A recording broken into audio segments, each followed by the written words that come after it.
Today on WSRH Extra, we meet a local who has a unique way of sharing his music. Also, we take a look at a convention meant to teach and inspire student journalists. Plus, a little more about a teacher who's literally counting down the days to retirement. WSRH Extra starts now.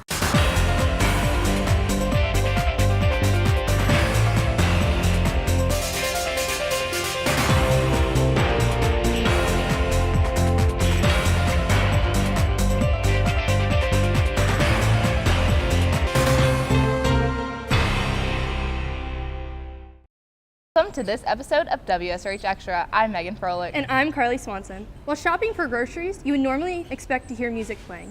A sound you wouldn't expect to hear is the sound of trumpets. WSRH Extra reporter Bryce Brandt introduces us to the mysterious trumpet man. When shoppers come to the Waxahachie Publix, they typically are in a rush. It's constantly busy. It's the busiest in the district, and there's always working nonstop.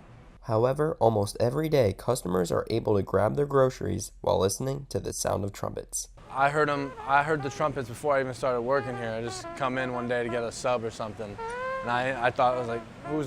I don't know who that is. Yeah, I've only seen him one time. I've heard him several times in Publix, and I was always wondering who it was, and then I seen him one day.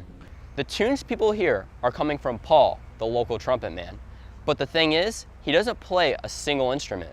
He does it all with his mouth. But it makes people smile. That's why I do it. And people actually come here, as I've seen on Facebook, people come here with their kids to see me. Unfortunately, Paul has been plagued with many disabling diseases, but that has not stopped him from spreading love and positivity all around the store. I try to come here once a day to get my therapy. My walk around the store is also my therapy, so I don't buy much, but I do this for exercise. So it's, like I said, it's a mile from my house, so I can't beat it. For over the past decade, Paul has been coming to this Publix to exercise and to perform, quickly becoming an icon that is loved all throughout the community.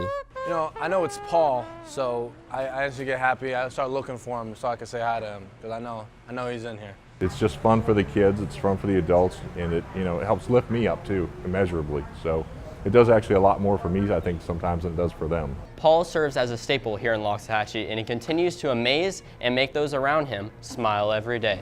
For the last time, for WSRH Extra, I'm Bryce Brandt. 2,800 of the best student journalists in Florida headed to Orlando this past weekend to compete in a journalism competition. Seminole Ridge was there as well. WSRH Extra reporter Lexa Greco has the story. Student journalists and filmmakers from all over Florida competed at the FSBA State Convention, a journalism convention meant to teach and inspire students all to bring out their competitive side. I'm a really competitive person, and I don't like losing, and so I'm gonna try my hardest to win. Bryce Brandt, a nominee for Broadcast Student Journalist of the Year, says he had to overcome more than just one obstacle, not just in his path to being nominated, but while competing at FSBA as well. You know, my biggest challenge was, honestly, we prepared for a news package, but as soon as the prop dropped, we realized it wasn't really a news package. It was more of a press conference that we were covering, and so we had to quickly switch what we were doing. For Bryce, Broadcast Journalist of the Year was never a thought, until some advice from his advisor led him to apply. It makes me feel pretty special. You know, I never thought I really could be a Student Journalist of the Year. But after Mr. Wright pushed me to apply for it, and he told me that I was good enough, it actually caught me by surprise. Seminole Ridge took home 15 awards, including honorable mentions, excellence awards, and all Florida. For the last time for WSRH Extra, I'm Lexa Greco. Only a handful of teachers from when Seminole Ridge first opened its doors 14 years ago are still teaching. One will soon be retiring. WSRH Extra reporter Anna Thrash takes us to Mr. Frick's classroom. After teaching at the Ridge for 14 years, Mr. Frick is finally ready to retire. During his time here, many amazing memories have been created. We were walking, we were going to the back of the room to put our samples in this little box thing. And I don't know what the name of it was called, but I dropped all my samples in the bottom of it, but then he had to bring a magnet from home, and he had to get it out, and it was just really funny because we were laughing a lot, and it was just yeah, it took a lot of time to get out though. We were going down Seminole Pratt, and I didn't know who was next to me, and he kept trying to race me, I guess, so we just took off, and then I got to a red light. He put his window down, and he was just laughing. It was just hilarious, and we just kept laughing about it. Besides him always making short jokes on me, I remember one time I locked him out of the classroom Took about 10 minutes for him to get back in. Although the event is bittersweet, not all students are sad to see him go. No, not really, because I'm leaving as well, so I wouldn't really see him. Yeah, because whoever is going to be in this room is not going to be as funny as him. Class is probably going to suck, honestly. Kinda, not really. I'm sad that the other sophomores aren't going to get tortured by him in chemistry, which is their loss. Many students talk about how much of an impact Mr. Frick's class has made on them. Yeah, I really like this class because he was a really funny dude, and like chemistry is just really awesome. I like chemistry. Yeah, he's a really good teacher. I like him. He's a pretty funny dude, but I hate chemistry, especially stoichiometry. It sucked. He has fun labs, and his work is hard, but he is good at explaining it. We're wishing Mr. Frick the best of luck with his retirement. For the last time, for WSRH Extra, I'm Anna Thrash. From potty training to simple tasks like walking a dog, a lot of time and commitment goes into caring for a pet. One organization in West Palm gives kids the opportunity and responsibility of fostering a furry friend. WSRH Extra reporter Riley Sullivan takes us to the iFoster program at Peggy Adams. Peggy Adams' iFoster program in West Palm Beach advocates animal welfare and provides educational hands-on experience while offering shelter to homeless and unwanted animals. So the iFoster program is for children ages 10 to 17 who want to come in and foster an animal. It helps save a life, and the children can earn community service hours for school. The fostering program allows students to gain responsibility and working experience while receiving community service hours. Well, there's a lot of great benefits. First of all, the children are learning a lot about taking care of animals and the responsibility of that. They're following instructions, scheduling appointments for veterinary care, learning how to feed and house and take care of animals, which is really important. Right.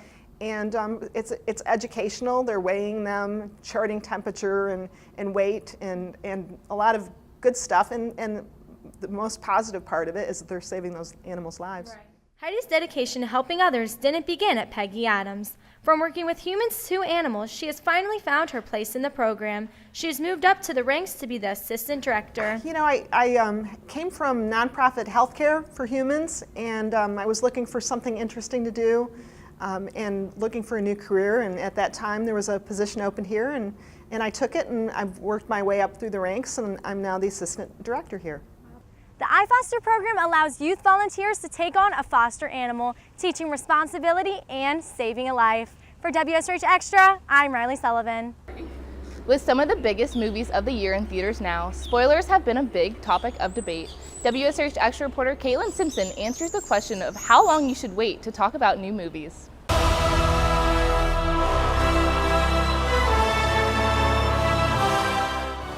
With the recent release of the new season of Game of Thrones and Avengers Endgame, many people are talking about the dramatic events that happened in the shows.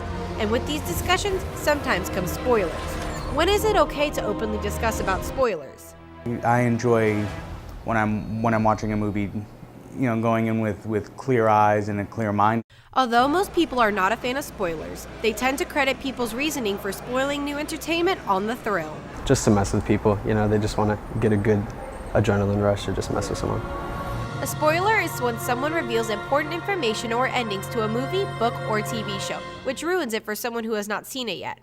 Many have different opinions on when exactly those spoilers should be revealed. Probably like a week or two after it's come out, give it time to people to get the chance to watch it themselves. 2 to 3 days, and then people are allowed to talk about it. Another spoiler, really? Ultimately, spoilers ruin the surprise for many, so it's best to keep the discussion to a minimum. For the final time for WSRH Extra, I'm Caitlin Simpson. As seniors, we've spent over 700 days at Seminole Ridge, spending over 5,000 hours in class, walking across our excessively large courtyard and in the cafeteria. But what do our seniors actually know about Seminole Ridge? I had the chance to test the senior class about their knowledge on Seminole Ridge. What year did Seminole Ridge open? 2005. 2007. 2000. 2002. 2007. 2005. 2005. How many APs are there and what are their names?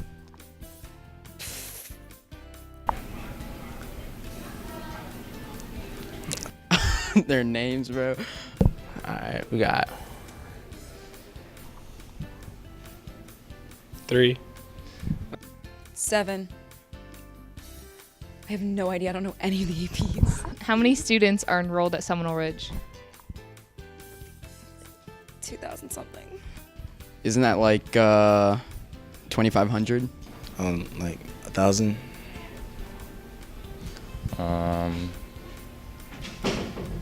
600. Who is the SGA president? Isn't it Shane?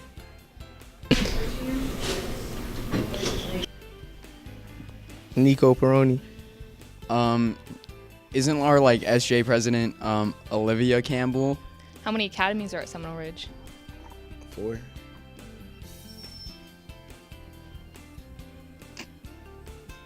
At least 10. 3. 32. I'm gonna say 4. 4 academies. For the ones that matter, I'd say like 3. 15.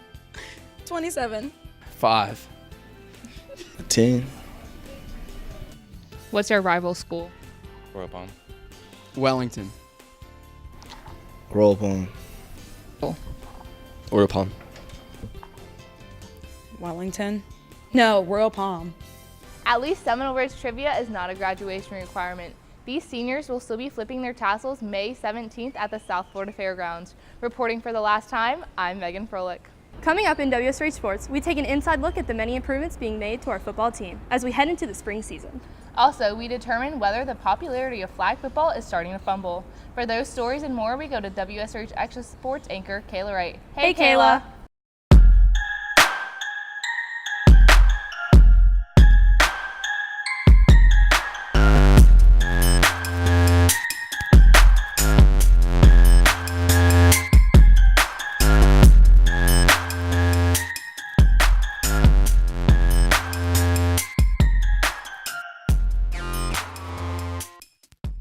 Hey guys, with the spring football season kicking off and many changes being brought to play, WSRH sports reporter Craig Insco shows us how our football team is preparing to tackle their spring game.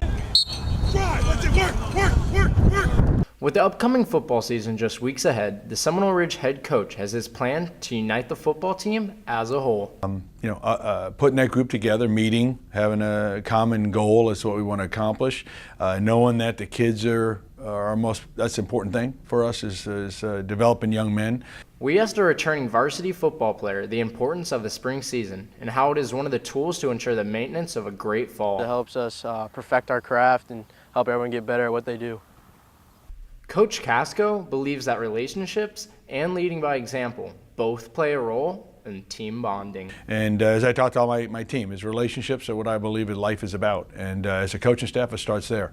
When the kids see us have a great relationship and a good work ethic and those kind of things, I think the kids feed off of that. Players like Logan bought into Casco's system. Lifted hard, did some running, route running, and worked with the team.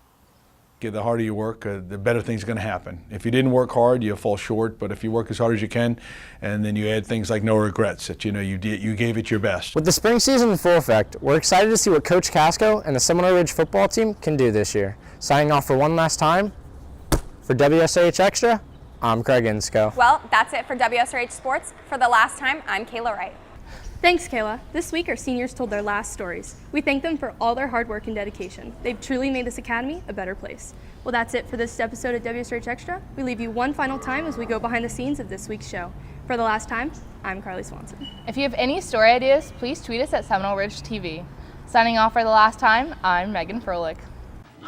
You need this lens? This is the last show for our seniors as we reflect on what this academy has been for us for the past 4 years. For many, it was an emotional whirlwind. It's coming to an end, so that saddens me, but at the same time, I know I'm going to start another chapter of my life, so I'm really happy about that. The juniors take time to remember what the seniors taught them from the beginning of the year to now to prepare them for what's to come next year.